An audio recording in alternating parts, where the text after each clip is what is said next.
Bismillahirrahmanirrahim. Assalamualaikum warahmatullahi wabarakatuh.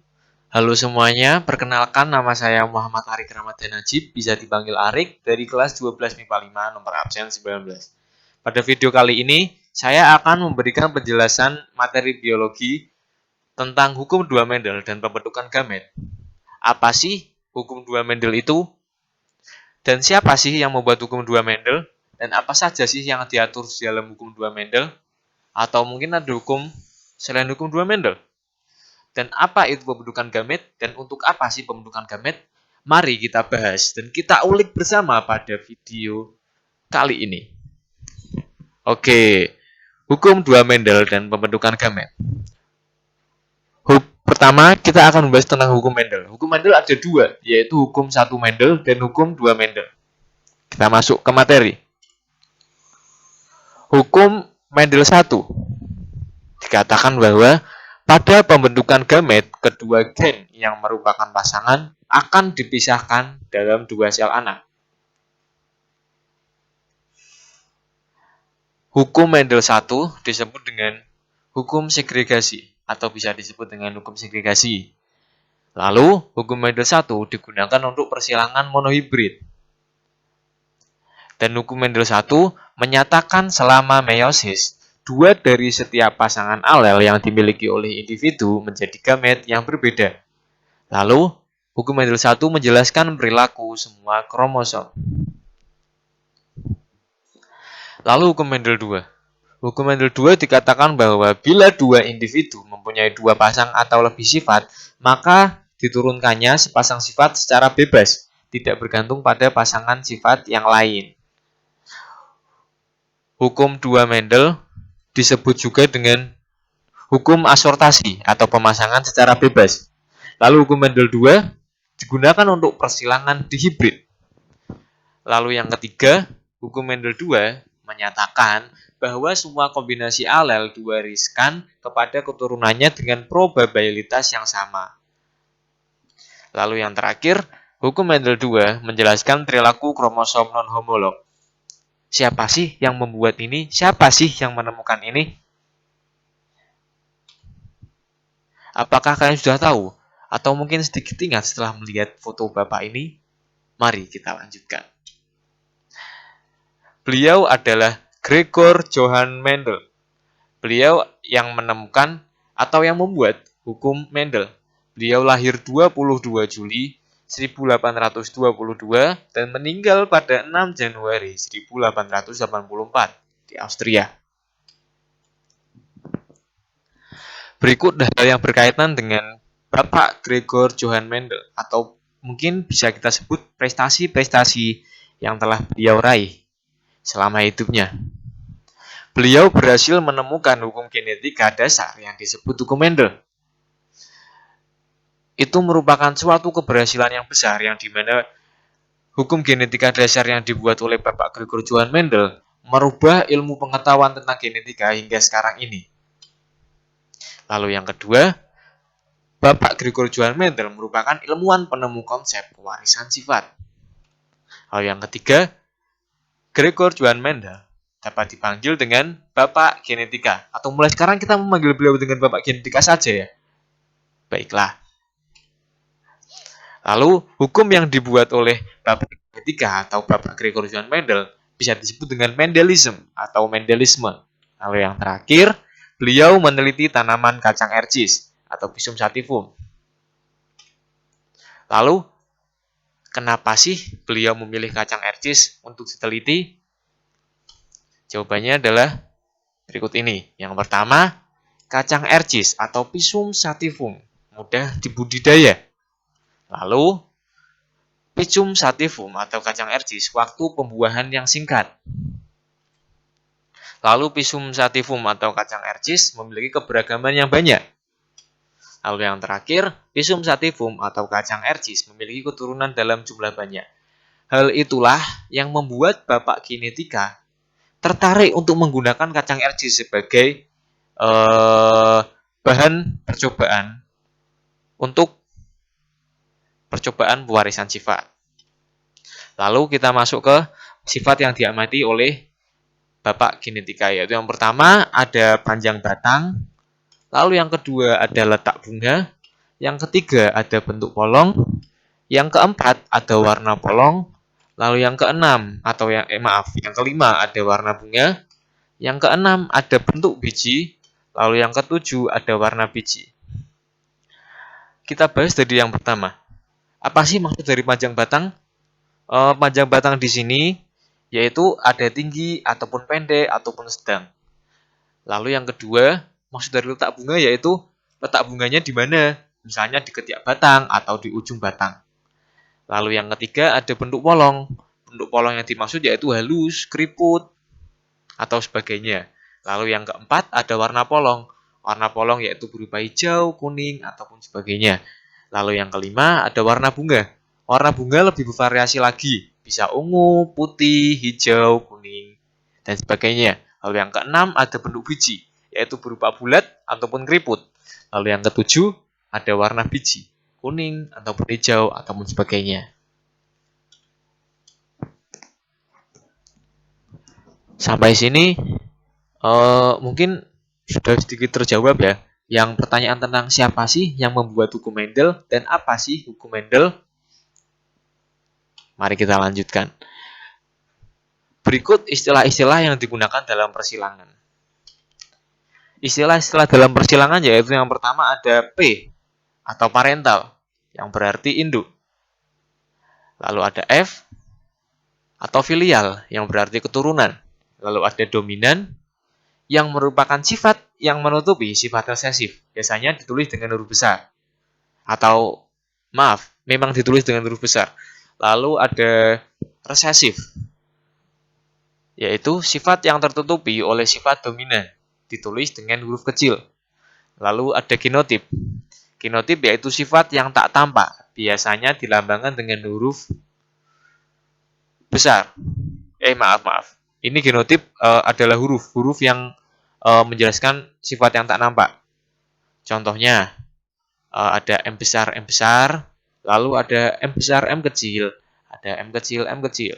Nah, ini di sini yang M besar menunjukkan bahwa itu adalah dominan. Lalu ada yang M besar, M kecil itu merupakan intermediate atau tengah-tengah. Lalu yang ketiga ada M kecil, M kecil. Nah, itu menunjukkan bahwa sifat resesif. Lalu kita lanjut lagi, setelah genotip ada fenotip. Fenotip yaitu sifat yang tampak. Seperti contohnya merah, merah muda, ungu, biru, putih, dan sebagainya. Atau mungkin nggak cuma warna, ada juga bentuk. Seperti keriput, halus, bulat, ataupun kotak, dan sebagainya. Lanjut, ada homozigot. Homozigot yaitu pasangan alel sejenis. Semisal, maksud dari alel sejenis ini adalah sama besar ataupun sama kecil. Contohnya, A besar atau A kecil. Lalu ada heterozigot. Heterozigot yaitu pasangan alel yang tak sejenis. Contohnya A besar, A kecil. Ataupun variabelnya bisa diganti. Bisa pakai M atau bisa pakai B, bisa pakai C, atau yang lain lah. Nah, misal kita pakai yang M. M berarti jadinya M besar, M kecil. Misal kita pakai B berarti B besar, B kecil. Mari kita lanjutkan. Selanjutnya adalah contoh aplikasi hukum 2 Mendel. Pada video kali ini saya lebih cenderung menjelaskan tentang hukum 2 Mendel dan pembentukan gamet. Lebih mendalamnya ke hukum 2 Mendel dan pembentukan gamet. Karena saya dapatnya hukum 2 Mendel dan pembentukan gamet. Berikut contoh aplikasi hukum 2 Mendelnya. Hukum 2 Mendel digunakan untuk perkawinan hibrid. Seperti yang sudah dijelaskan sebelumnya bahwa hukum 2 Mendel untuk persilangan hibrid, ya kan? Nah, berikut contoh aplikasinya. Persilangan antara tanaman berbiji bulat dan berwarna hijau dengan tanaman berbiji keriput berwarna kuning. Berbiji bulat berwarna hijau kita lambangkan dengan B besar, H besar. Lalu yang berbiji keriput berwarna kuning kita lambangkan dengan B kecil, B kecil, H kecil, H kecil. Lalu kita tulis gametnya. Maaf, ini di soal udah ada gametnya, Ting. Di soal udah ada gametnya. Lalu F1 menghasilkan 100% biji bulat warna hijau.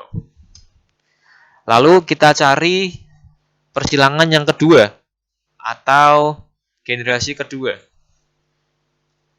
Sebelumnya dinyatakan bahwa F1 keturunan pertama biji bulat warna hijau. Kita silangkan dengan sesamanya. Berarti B besar B kecil, H besar H kecil disilangkan dengan B besar B kecil, H besar H kecil. Nah, kita silangkan secara persilangan pelangi. B besar silangkan dengan H besar, lalu B besar silangkan dengan H kecil, lalu B kecil silangkan dengan H besar, B kecil silangkan dengan H kecil. Keduanya kita silangkan seperti itu untuk mencari gametnya. Setelah itu, setelah ketemu gametnya, berarti kan berjumlah 4 ditambah 4. Kalau persilangan maka harus kita kalikan. Bagaimana cara mengkalikannya atau mencari keturunannya? Kita gunakan teknik tabel seperti ini. Nah,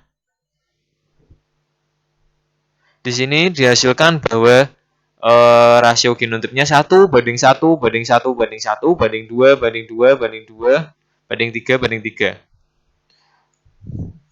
Yaitu yang lalu rasio fenotip 9 banding 3 banding 3 banding 1.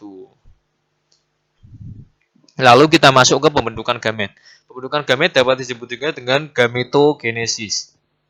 Yang pertama ada gametogenesis pada manusia atau pembentukan gamet pada manusia. Manusia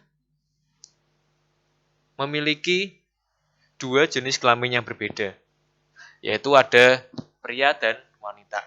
Sedangkan pria menghasilkan sperma dan wanita menghasilkan sel telur atau ovum. Nah, proses yang membentuk sperma atau proses pembentukan sperma dan proses pembentukan sel telur kita bahas pada sesi kali ini. Nah, spermatogenesis adalah proses dari pembentukan sperma dan oogenesis adalah proses pembentukan dari sel telur atau ovum.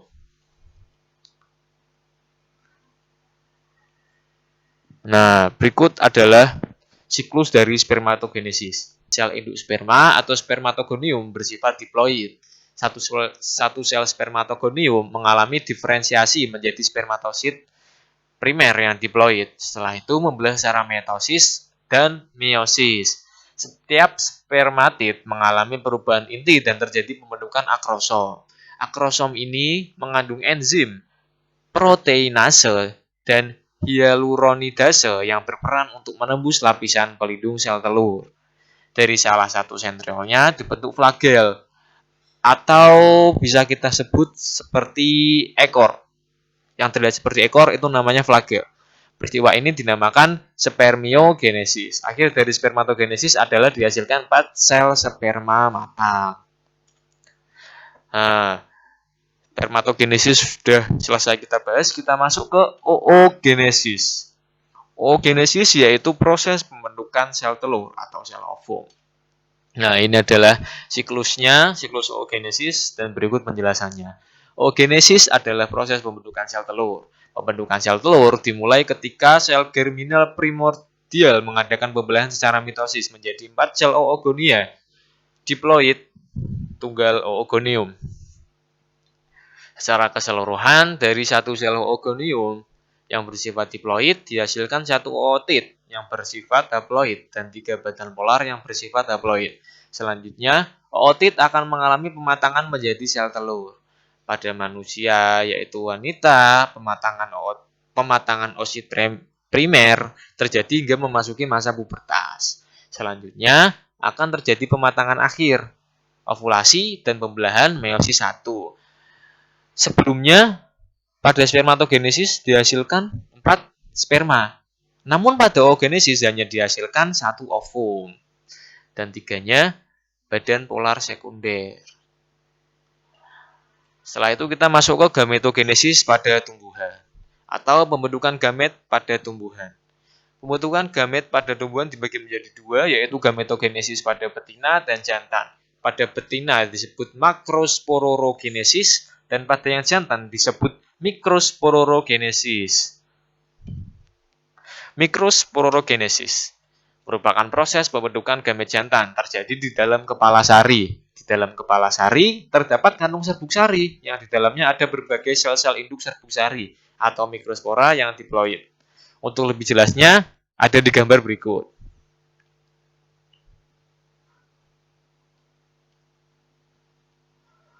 Adapun tahapan pembentukan mikrosporogenesis secara lengkap adalah sebagai sel induk mikrospora melakukan pembelahan meiosis 1 dan menghasilkan sepasang sel haploid. Sepasang sel haploid membelah meiosis 2 menghasilkan 4 mikrospora haploid yang berkelompok menjadi satu atau bisa disebut dengan tetrad. Lalu yang ketiga, setiap mikrospora mengalami pembelahan karyokinesis sehingga menghasilkan dua inti haploid yaitu inti vegetatif atau inti saluran serbuk sari dan inti generatif. Lalu yang terakhir, inti generatif membelah secara mitosis sehingga membentuk dua inti sperma yang dikenal dengan inti generatif 1 dan inti generatif 2. Lalu makrosporogenesis, pembentukan gamet pada betina, berlangsung di dalam ovarium atau bakal buah. Di dalam ovarium terdapat bakal biji atau ovulum yang mengandung sel induk megaspora. Berikut adalah foto siklusnya atau prosesnya. Tahapan megasporogenesis lengkap pada tumbuhan berbiji meliputi 1. Sebuah sel induk megaspora dengan inti diploid di ovarium mengalami pembelahan meiosis 1 dan menghasilkan 2 sel haploid. Kedua sel haploid tersebut mengalami pembelahan meiosis 2 sehingga menghasilkan 4 megaspora haploid. 3 anakan di antaranya mengalami degenerasi atau mati. Megaspora yang masih hidup mengalami 3 kali mitosis diikuti karyokinesis tanpa sitokinesis dan dihasilkan sel besar atau kandung lembaga muda dan 8 inti haploid. Lalu yang terakhir, inti anakan tersebut adalah 2 kandung lembaga sekunder, 3 antipoda, 2 sel sinergit, dan 1 ovum. Oh iya, betul. Berarti sama-sama menghasilkan 1 ovum. Untuk betina pada tumbuhan sama menghasilkan 1 ovum, dan begitu juga dengan manusia yang untuk yang wanita menghasilkan 1 ovum juga. Baiklah, yang dapat saya sampaikan. Atas kurang lebihnya saya mohon maaf. Terima kasih. Wabillahi taufiq wal hidayah. Wassalamualaikum warahmatullahi wabarakatuh.